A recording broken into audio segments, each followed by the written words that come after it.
pala, bakit mo ba naisipang biglang i-flash mob itong si TK? Siguro Ate Coring, ito na po yung pagkakataon talaga na.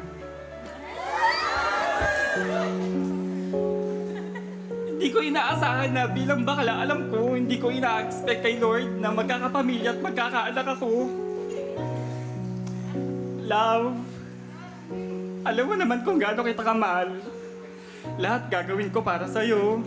Bituin susungkitin ko para sa'yo. Simula na nagkaanak tayo, lahat binigay ko, hindi kita pinapapuyat. Gusto ko ako nag-aalaga sa anak natin. Pero alam ko bilang bakla, hindi man ako perpektong tao, pero lahat ginagawa ko para sa pamilya natin.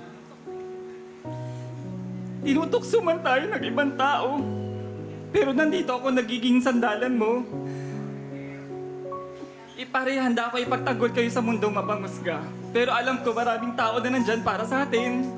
Andyan yung kapatid mo na nagmamahal sa atin at andyan yung pamilya natin. Kaibigan natin na sumusuporta sa atin. Alam ko, hindi ako ang gagawa nito.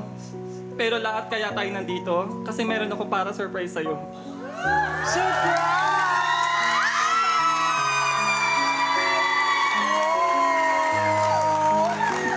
Deserve mong mahalin.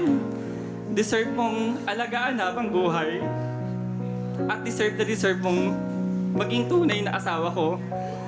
Kaya...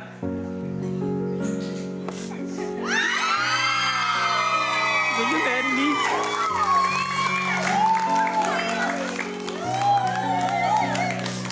Yes.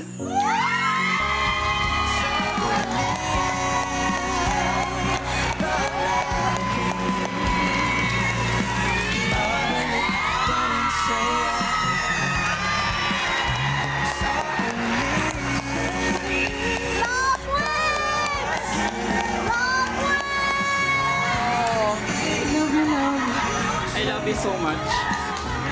Ang cute-cute ni TK, no? Parang baby. O ano, wala pong tuyong mga mata dito sa aming studio. Lahat sila nag-iiyakan.